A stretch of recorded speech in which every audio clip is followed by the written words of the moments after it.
now recognize Mr. Jordan from Ohio for 5 minutes. Thank you, Mr. Chairman. Doctor, why was it so important that the virus not have started in a lab?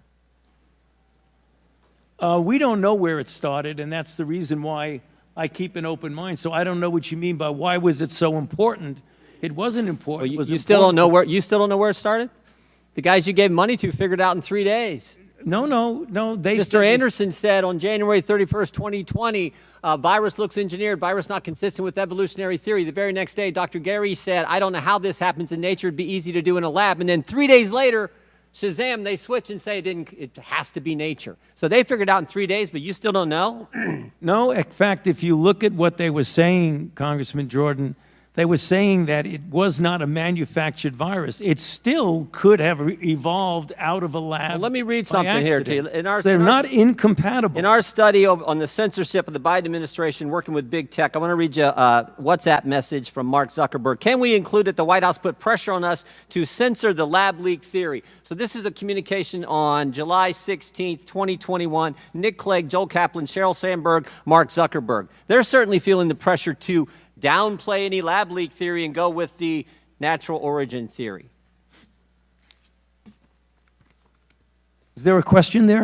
One's coming. Here's another email to Mark Zuckerberg. It says, subject line, COVID misinformation, Wuhan lab leak theory. In response to continued public pressure and tense conversations with the new administration, we started removing 5 COVID claims, including the lab leak theory. Mr. Zuckerberg responds, this seems like a good reminder that when we compromise our standards due to pressure from an administration in either direction, we often later regret it. Why was it so important the virus not have started in a lab? Wasn't so important that the virus not. We don't know. We know it was important to someone in the Biden administration, so much so that the top people at Meta, the top people at Facebook are asking, why are we getting all this pressure to downplay the lab leak theory? And we have an email from June of the same year, June 4th, 2021, saying the same thing. It was certainly important to somebody. Well, what has that got to do with me? I'm asking you because you're the expert on the coronavirus. I'm saying why was the administration so pushing not to have the lab leak theory as something that was viable? I can answer that. I've kept an open mind throughout the entire process. You kept an open mind. Dr. Fauci, open mind. That is correct. What happened in those 3 days? Why did Dr. Anderson and Mr. Anderson and Dr. Gary, why did they change their mind in 180 degrees?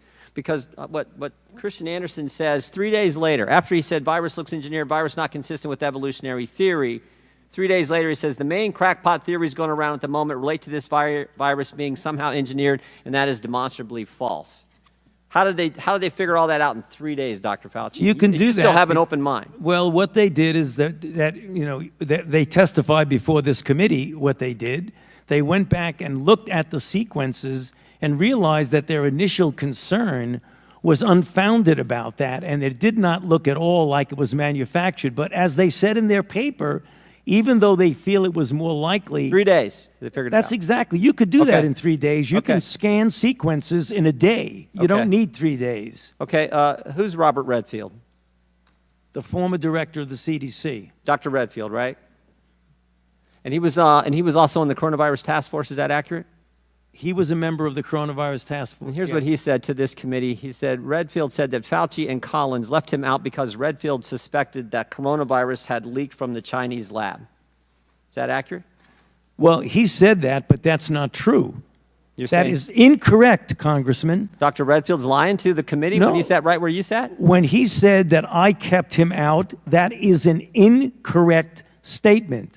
The roster who was on the phone was Dr. Redfield in that conference call on February 1st when you had Mr. Anderson and Dr. Gary on that call? He was not. And the conference call was put together by Jeremy Farrar. So no one kept him out. He said he was kept out because he felt— Did U.S. tax dollars— You want me to answer the question? Yeah, I would just wonder why he wasn't on the call. It seems to me the head of CDC, part of the coronavirus task force, which was formed 2 days prior to that call, would have been on the call. Well, the call was arranged by Jeremy Farrar. You should ask him. Okay. Did U.S. tax dollars flow through a grant recipient to the lab in China? I'm sorry. What was— Did U.S. tax dollars flow through a grant recipient to the lab in China? Yes, of course. It was a subaward to the Wuhan Institute. And who approved that award? Excuse me? And who approved that award? What agency approved that award? National Institute of Allergy and Infectious Diseases. Your agency approved that, right? Yes, it did after. Did that have anything to do with this downplaying of the lab leak theory? No, Nothing to do with it. nothing. What do you agree that there was a push to downplay the lab leak theory? Not on my part. Really? Really? Wow. Wow. I think most of the country would find that amazing. I still got 11 seconds. Well, look at the facts. I've kept an open mind throughout the entire process. All right, I yield back. Yep. Now recognize the chairman of the full committee, Mr. Comer from Kentucky, for 5 minutes of question. Thank you. Dr. Fauci, in your opening statement, you attempt to distance yourself from your previous senior advisor, Dr. Moran's. You say that Dr. Moran's title was just made up, that he was not an advisor to you, and that his office was in a different building. So, Dr. Fauci, did Dr. Moran's report directly to you? Actually, I'm not sure exactly what the on-paper report is. He is senior advisor to the director, but it is conceivable we can get that information. He might have reported through someone lower, like my But he deputy. So your senior advisor did not report directly to you? There are very few people who report directly to me. Okay, Dr. Moran's testified that he could walk into your office anytime he wanted to. Is that true? No, that's not true. You don't just walk into the office. I mean, he's there. I mean, it's conceivable that Did he could. ever walk into your office? I would say he did occasionally, but the idea, can I finish the answer to you, sir? No, because I've got a lot of questions. Okay. Dr. Fauci, did you ever delete an official record? No. Dr. Fauci, did you ever conduct official business via email? To the best of my recollection and knowledge, I have never conducted official business via my private email. So there's a troubling pattern of behavior from your inner circle, not just Dr. Moran's, but also your chief of staff, Mr. Folkers. Do you agree that it violates NAID policy to use personal email for official purposes? The Dr. Morin's issue that was discussed by this committee violates NIH policy, yes. But does using official email, using a personal email for official business, does that violate policy? Using a personal email for official business violates NIH policy. Does it violate NIAID policy to delete records to intentionally avoid FOIA? Yes, Okay. On April 28, 2020, Dr. Moran's edited an EcoHealth press release regarding the grant termination. Does that violate policy? that was inappropriate for him to be doing that for a grantee as a conflict of interest, among other things. So on March 29, 2021, Dr. Moran's edited a letter that Dr. Dasick was sending to NIH. Does that violate policy? Yes, it does.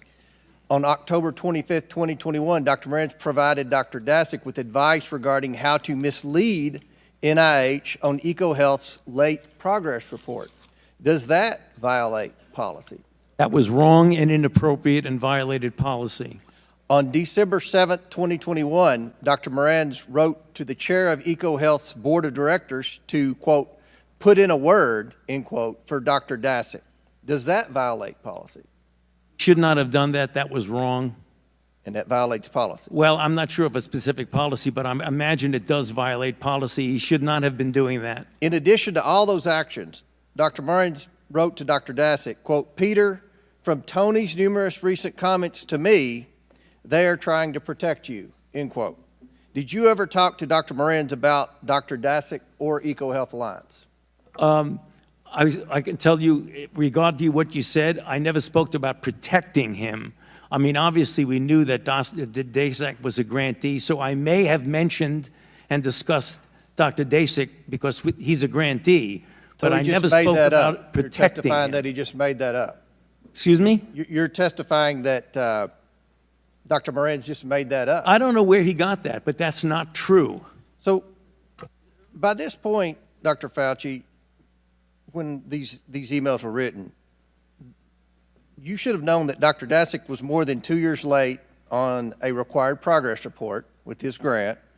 Dr. Dasick conducted an experiment that resulted in a novel virus showing excess growth, that Dr. Dasick failed to report that experiment, that Dr. Dasick was protecting the Wuhan lab and not sharing its lab notebooks, and that Dr. Dasick failed to disclose obvious conflicts of interest. So why were you trying to protect Dr. Dasick and EcoHealth Alliance? I repeat on the record, I have not tried to protect Dr. Dasick. And that's number one. Number two, you said something that's not true, because I did not know about the compliance issues until well after the fact, when I was being briefed for going to before a congressional committee. So it wasn't as these things were going on, I knew that he was withholding. Did you know about Dr. Moran's close relationship with Dr. Dasick? Dr. Moran's made it clear that Dr. Dasick was his friend. I did not engage in any of that interaction between them. And just lastly, if I may, Mr. Chair, you testified and answered the chairman's question that you never had any communication with the intelligence community throughout all of COVID. Did I understand that correctly? No, you heard wrong. I said I did have communication. I was briefed by the intelligence community multiple times during the COVID issue. And you never The gentleman's time has expired.